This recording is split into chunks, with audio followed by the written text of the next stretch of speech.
Hello student, half yearly examination 2021-22 की जो परीक्षा हुई थी उसी का आज इस सत्र में भी मैं तैयारी करा रहा हूं और उम्मीद करता हूं आप लोग क्लास 10th होम साइंस की तैयारी इसी पेपर के माध्यम से कर सकते हो। ये half yearly examination class 10th के लिए है और जो भी छात्राएँ होम साइंस लिए हैं उनके लिए पेपर बहुत ही महत्वपूर्ण हो सकता है। पेपर आप लोगों को पता ही है 70 नंबर का है। 50 + 20 में इस बार आने की उम्मीद ज़्यादा है क्योंकि 20 नंबर के MCQ क्वेश्चन आप लोगों को दिए जाएंगे। यहाँ पर जो सामान्य निर्देश हैं बिल्कुल आप लोगों के स्कूल में जैसे बताए जाते हैं बिल्कुल उसी तरह से यहाँ पे गए हैं। अब हम लोग क्वेश्चन स्टार्ट करते हैं। पेपर आप लोग जानते हैं, अगर आप लोग इंग्लिश मीडियम है तो पेपर आप लोग को हिंदी मीडियम में ही दिया जा सकता है। इसका कन्वर्ज़न आप लोग को ज़रूर दिया जाएगा। तो कन्वर्ज़न का मतलब टीचर खुद ही कन्वर्ट कर देता है, उसको आप लोग ज़रूर पूछें क्योंकि बोर्ड के एग्ज़ाम जो होंगे, अगर आपका इंग्लिश मीडियम होगा तो बोर्ड का एग्ज़ाम का जो पेपर होगा वो इंग्लिश माध्यम में ही होगा। इसलिए प्रयास करें, अपने शिक्षक से ज़रूर कहें कि कन्वर्ज़न पेपर ज़रूर दें। तो चलिए स्टार्ट करते हैं। क्या कह रहा है, पारिवारिक बजट से सर्वाधिक लाभ होता है। देखिए यहाँ पर लाभ की बात हो रही है, इसका मतलब द मेन ऑब्जेक्ट, माफ़ कीजिए, द मेन प्रॉपर्टीज़ या फिर ये कह लिया जाए सिग्निफिकेंस ऑफ ये पारिवारिक बजट जो इंडिविजुअल बजट होता है। ध्यान समझिएगा, इंडिविजुअल बजट की बात हो रही है जो कि एक फैमिली बजट होता है, ठीक है। वो किसका हो सकता है, सर्वाधिक लाभ किसके लिए हो सकता है, बच्चों के लिए हो सकता है, चिल्ड्रन के लिए हो सकता है, गृहिणियों के लिए हो सकता है, हाउस वाइफ्स के लिए हो सकता है, घर पर काम करने वाले नौकरों के लिए हो सकता है, मतलब सर्वेंट, और पड़ोसी नेबरर्स के लिए हो सकता है। तो चारों में से किसके लिए हो सकता है। सेकंड यहाँ पर क्वेश्चन किया गया यूनिट टेस्ट, माफ़ कीजिएगा, यहाँ पर सेकंड क्वेश्चन में कहा गया यूनिट ट्रस्ट ऑफ इंडिया, ठीक है, UTI की बात हो रही है। योजना किस वर्ष में आरंभ हुई है, तो when did unit trust of India started, in the year 1967, 1966, 1961, the last one is 1974। अब आपको बताना है क्षय रोग यानी कि ट्यूबरकुलोसिस इज बेसिकली, देखो ये ट्रांसमिटेड होता है बैक्टीरिया के द्वारा, ये तो यहाँ पे क्लियर हो गया। उस बैक्टीरिया का नाम बताना है जो ये फैलाता है। तो क्षय रोग आपको बताना है कौन फैलाता है। Tuberculosis is basically transmitted by which bacteria, तो यहाँ पर क्यूलेक्स है, बैसिलस है, वायरस है या अमीबा है। देखिए पहली चीज़ तो मैं बता देता हूँ, वायरस तो बिल्कुल नहीं होगा, अमीबा बिल्कुल नहीं होगा। अब आपके सामने दो ऑप्शन हो गए, क्यूलेक्स है और बैसिलस है। तो इनमें से आप लोगों को आंसर बताना है। एक साड़ी का मूल्य 80 रुपये है तो 3 साड़ियों का मूल्य कितना होगा। ऐसे क्वेश्चन भी बोर्ड में पूछे गए, बिल्कुल सही है। अगर आप लोगों को बहुत ईजी लग रहा है तो मैं बता देता हूँ, आपको आता है इसलिए आप लिए ईजी है, किसी को नहीं आता है उसके लिए नहीं ईजी है।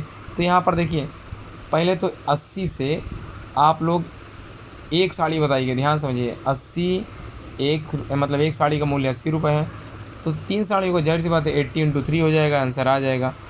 तो 240 रुपीज़ आ गया है। जल का रासायनिक सूत्र, अगर आप लोगों ने साइंस लिया होगा तो वाटर का मॉलिक्यूलर फार्मूला आप लोगों को आता होगा H2O। विटामिन C खट्टे पदार्थों में पाया जाता है, तो यहाँ पर जो भी खट्टे फल हैं उसमें विटामिन C पाया जाता है। लेंथ मेज़रमेंट के लिए जो यूनिट होती है सेंटीमीटर, ग्राफ, लीटर, कोई नहीं, तो आप लोगों को मिल गया होगा आ वाला। तो यहाँ पर लेंथ नापने के लिए सेंटीमीटर का उपयोग किया जा सकता है। अगला, दूध बैक्टीरिया रहित हो जाता है, तो बैक्टीरिया लेस कब हो जाएगा, by heating, by cooling, by boiling. तो आप लोग उबालते ही हो क्योंकि उसमें जो बैक्टीरिया होते हैं वो ख़त्म हो जाते हैं। या फिर यहाँ पर बात की जाए, देखिए सभी मत लगा के आइए क्योंकि यहाँ पर एक ऑप्शन आ गया ठंडा करने पर, गर्म करने पर, हल्का गुनगुना करने पर बैक्टीरिया नहीं समाप्त हैं, आपको उबालना पड़ेगा, ठीक है। तो यहाँ पर ऑप्शन C ही राइट होगा, यहाँ सभी नहीं हो सकता। अब हम लोग बात करते हैं अगले क्वेश्चन की। ये तो मल्टीपल चॉइस क्वेश्चन आप लोग अच्छे से समझ गए होंगे। आखिरी जो मल्टीपल है, हमारे शरीर में जल का भाग कितना है, कितना जो है परसेंटेज, रेशियो, या फिर how much water found in our body, ये क्वेश्चन है। इसमें आप लोगों को बताना है 50 से 60%, 70 से 75%, 80 से 90 या फिर 100% पाया जाता है। ये आप लोगों को पता होना चाहिए, आप लोग अपनी बुक में ज़रूर अच्छे से तैयार करें। अब very short answer type question, यहाँ पर एम बताना है बजट बनाने का, the formation of budget, what is the aim, ठीक है। क्लियर हो गया, मैं इंग्लिश में समझाता चल रहा हूँ। किस प्रकार का पारिवारिक बजट, फैमिली बजट सर्वोत्तम माना जाता है, इज़ बेस्ट नोन, तो ये बताना है आप लोगों को। देखिए अगला जो यहाँ पर क्वेश्चन बताया गया है, किस प्रकार का पारिवारिक बजट सर्वोत्तम माना जाता है, बेस्ट नोन, ठीक है। थर्ड क्वेश्चन, मित व्ययिता की बात करें तो देखिए सेविंग्स की बात हो रही है, सेविंग्स से आप क्या समझते हैं, ठीक है। बचत को सुरक्षित रखना है, टू प्रोटेक्ट आर बजट। किन्हीं दो सरकारी संस्थाओं के नाम बताओ, है ना। आप लोगों को write any two government organisation which is basically किससे रिलेटेड होंगे, बचत को सुरक्षित रखने के लिए, जो हमारी सेविंग्स होती है उसको सेव करने के लिए किन्हीं दो सरकारी संस्थाओं के नाम बताने हैं।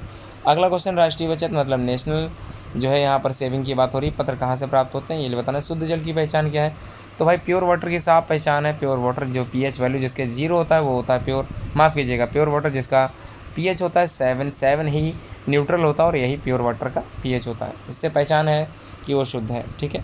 हैजा उत्पन्न करने वाले रोगाणुओं को नाम बताइए। मतलब हैजा यहाँ पर आप लोग जान ही गए होंगे।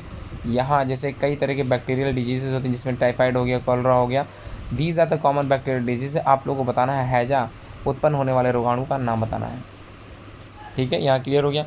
पेचिस, डिसेंट्री की बात हो रही है। पेचिस के प्रकार लिखे कि how many types of dysenteries are there.